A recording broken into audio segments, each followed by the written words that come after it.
Hello, आज हम करेंगे worksheet 21 which is based on similar triangles. This worksheet is an introduction of similar triangles.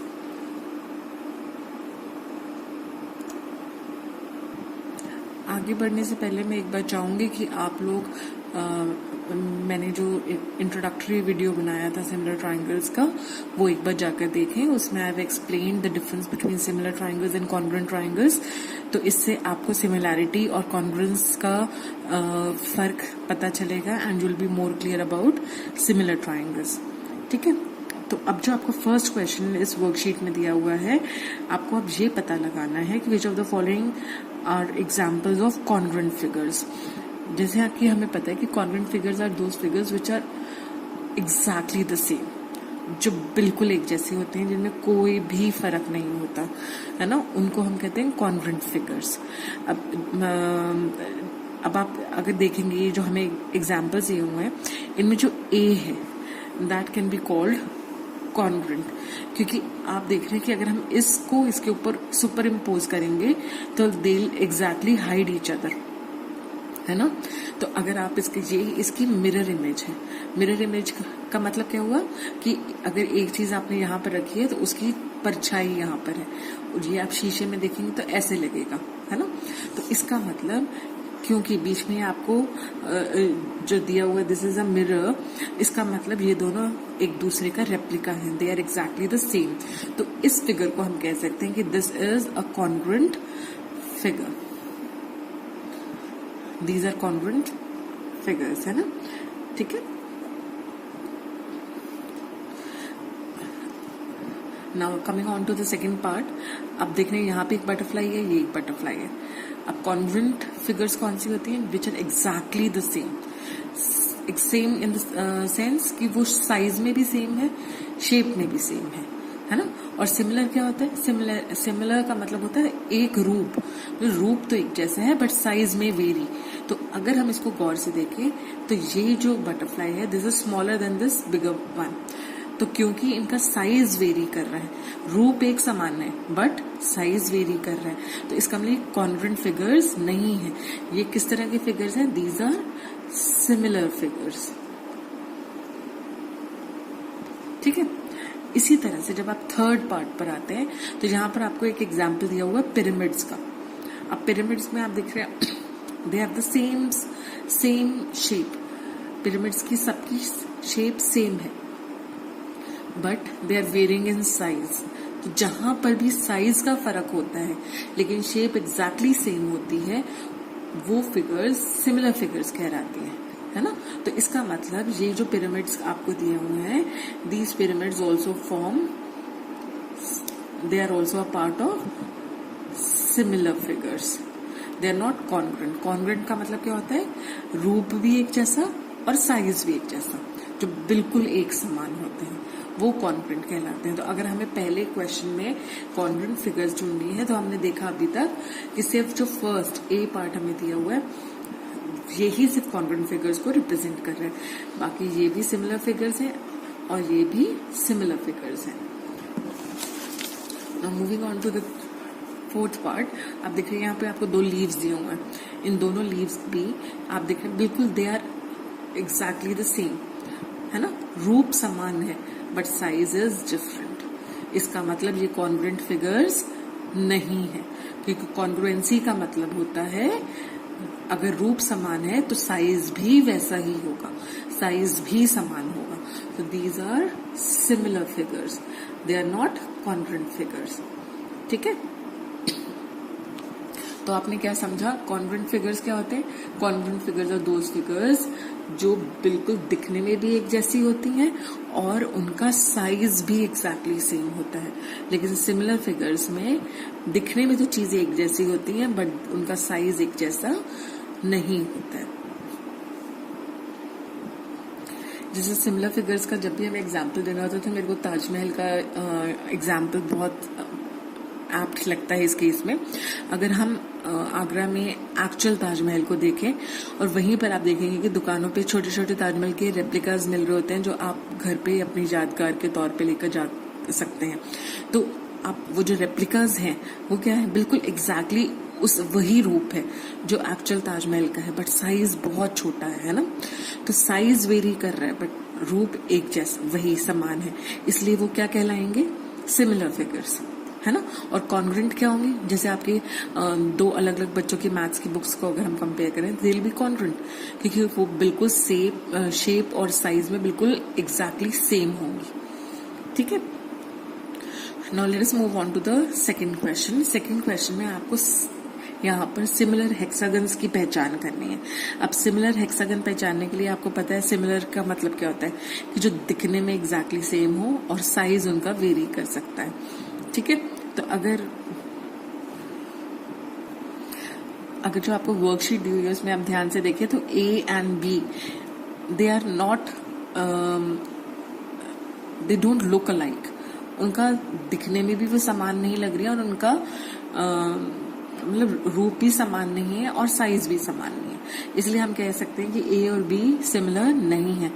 But सी और D को अगर हम थोड़ा सा ऑब्जर्व करें तो हमें पता चलेगा कि सी और डी का शेप और साइज ऑलमोस्ट, मतलब शेप सेम है, the size is wearing a bit.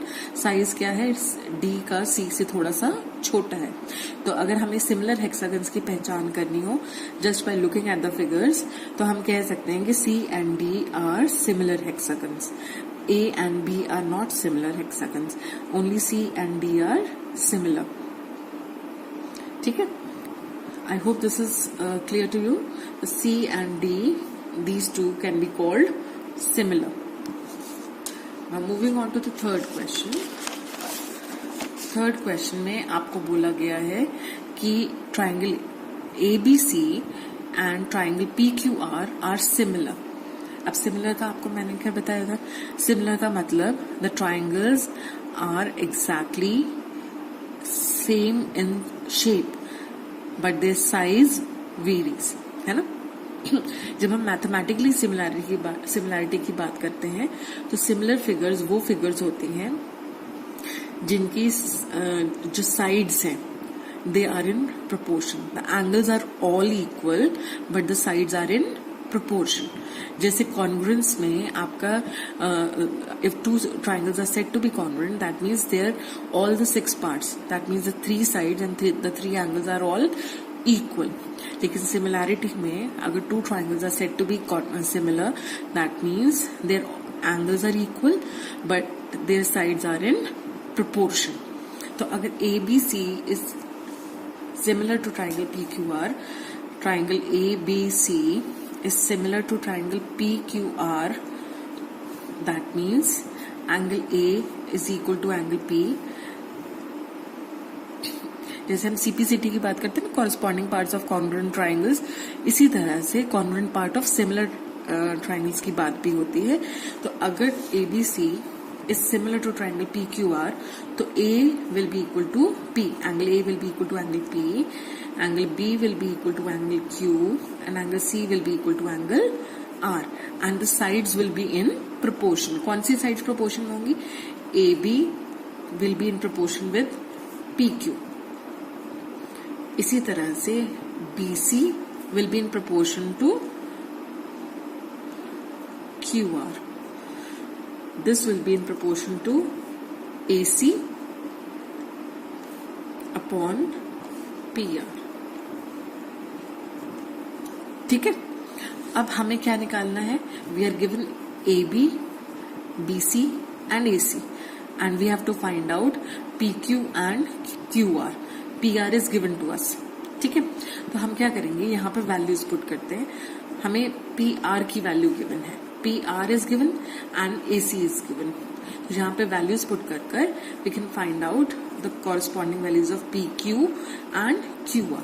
जब हम यहाँ वैल्यू पुट करते हैं तो AB is 7, PQ is not known, so let it be like that.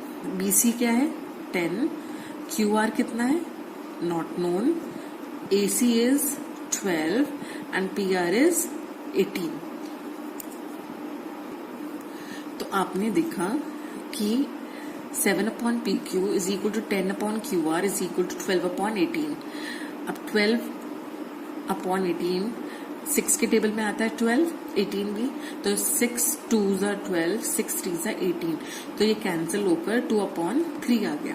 That means ये रेशो भी जो है ये भी 2/3 के इक्वल होनी चाहिए।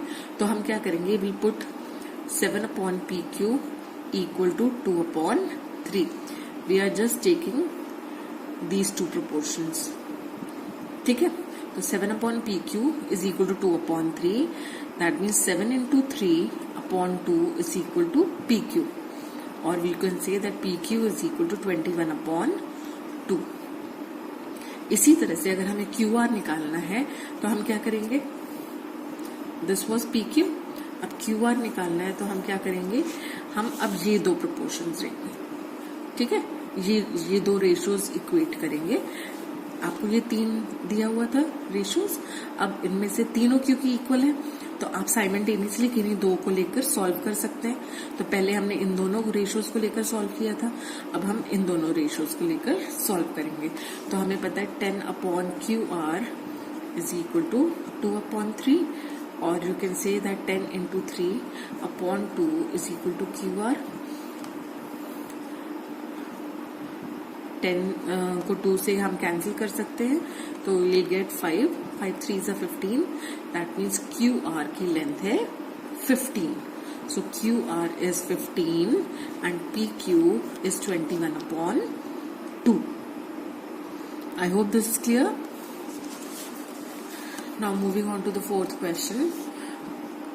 फोर्थ क्वेश्चन में आपसे बोला गया है all the circles are similar and circles having the same radii are, circles सारे सिमिलर होते हैं, क्यों? क्योंकि उनका जो only thing that differs is their radius, बाकी उनका शेप एग्जैक्टली सेम होता है और बट साइज वेरी कर सकता है, इसलिए हम उनको सिमिलर कहते हैं। लेकिन अगर उनका सपोज रेडियाई भी इक्वल है then they are said to be congruent, तब हम उनको क्या कहेंगे, will call them congruent. All squares are, सारे स्क्वायर्स को अगर हम देखें, आपको पता है सारे स्क्वायर्स की सारी साइड्स इक्वल होती हैं, स्क्वायर्स की चारों साइड्स इक्वल होती हैं और उनके चारों एंगल्स भी 90 डिग्री के होते हैं। तो अगर हम किन्हीं दो स्क्वायर्स को कंपेयर करेंगे कभी भी, तो हमें पता है दे विल ऑलवेज बी, अगर उनका साइज वेरी कर रहा है, सपोज अगर एक साइड 4 सेंटीमीटर एक स्क्वायर की और दूसरे स्क्वायर की साइड 5 सेंटीमीटर, तो 4 सेंटीमीटर स्क्वायर साइड वाले जो स्क्वायर है उसकी सारी साइड 4 सेंटीमीटर है, और जो 5 सेंटीमीटर साइड वाला स्क्वायर है उसकी सारी साइड्स 5 सेंटीमीटर है ना। तो आप देख रहे हैं स्क्वायर दिखने में तो हमेशा एक जैसे लगेंगे, this shape will be the same, लेकिन फर्क किसमें आ जाएगा, साइज में, विच विल डिपेंड अपॉन कि उसकी साइड की लेंथ कितनी है ना। तो इसलिए all squares will be similar, they will not be congruent, they will be similar. Similar क्यों होंगे, क्योंकि उनका शेप एक जैसा होगा but size can vary, size will be different. All the dash triangles are similar, कौन कौन किस तरह के ट्राइंगल सिमिलर होंगे आपके हिसाब से? सिमिलैरिटी का मतलब है कि दिखने में एक जैसे बट साइज वेरी कर रहे है ना। तो कौन से ऐसे ट्राइंगल है जो हमेशा दिखने में एक जैसे लगते हैं? हाँ जी, इक्विलेटरल ट्राइंगल्स लुक अलाइक, सारे इक्विलेटरल ट्राइंगल्स दिखने में एक जैसे होंगे बट उनका साइज वेरी करेगा depending upon the side of the triangle, इसलिए all the equilateral triangles are said to be similar. अब आपको फोर्थ पार्ट में 2 डिफरेंट एग्जाम्पल्स देने हैं of similar figures and congruent figures. अभी जो हमने पीछे क्वेश्चन सॉल्व करे वहीं से आपको सिमिलर फिगर्स के एग्जाम्पल मिल जाएंगे, जहां पे आपको 2 डिफरेंट बटरफ्लाईज दी गई थी जिनका शेप सेम था but the size was different. फिर आपको पिरामिड्स के एग्जाम्पल मिल जा सकता है, यहाँ पर the shape is the same but the size varies. तो हम सिमिलर फिगर्स में क्या एग्जाम्पल दे सकते हैं? पिरामिड्स का दे सकते हैं, है ना, और किसका दे सकते हैं? हम जो बटरफ्लाईज आपने पीछे देखी थी उनका एग्जाम्पल दे सकते हैं, ठीक है। इसी तरह से अगर आपको कॉन्ग्रुएंट फिगर्स का एग्जाम्पल देना है तो कॉन्ग्रुएंट फिगर्स के एग्जाम्पल में आप your both the hands are congruent, आप अपने दोनों हाथ देखेंगे तो दे आर कॉन्ग्रुएंट, या अपना बॉयज बॉल से जो खेलते हैं, अगर आप कॉस्को की बॉल से खेलते हैं या टेनिस बॉल जो आप खेलते हैं, all the tennis balls look alike, है ना। तो कॉन्ग्रुएंट फिगर्स में आप टेनिस बॉल्स का एग्जाम्पल दे सकते हैं। 2 टेनिस बॉल्स, दिल भी उनके शेप भी सेम होगी और साइज भी सेम होगा। या पेयर ऑफ इयररिंग्स, ये भी आपका इसी में एग्जाम्पल दिया हुआ है ना। आप देखेंगे तो आपको कॉन्ग्रुएंस और सिमिलैरिटी एक्सप्लेन करते समय पेयर ऑफ इयररिंग्स भी दे रखी हैं एग्जाम्पल के तौर पे। तो इयररिंग्स देखने में बिल्कुल एग्जैक्टली सेम है और उनका साइज भी सेम है, शेप भी सेम है, इसलिए वो कॉन्ग्रुएंट है। तो कॉन्ग्रुएंट फिगर्स में आप एग्जाम्पल दे सकते हैं 2 टेनिस बॉल्स और अ पेयर ऑफ इयररिंग्स। तो with this we end with worksheet 21। और मैं आपको एक बार फिर से बोलना चाहूंगी कि आप एक बार सिमिलर ट्रायंगल्स का जो मैंने इंट्रोडक्टरी वीडियो बनाया है वो जरूर देखें। ये वर्कशीट शुरू करने से पहले मैंने स्टार्टिंग में भी बोला था, but I will repeat it again. Watch that video so that you understand the concept more clearly.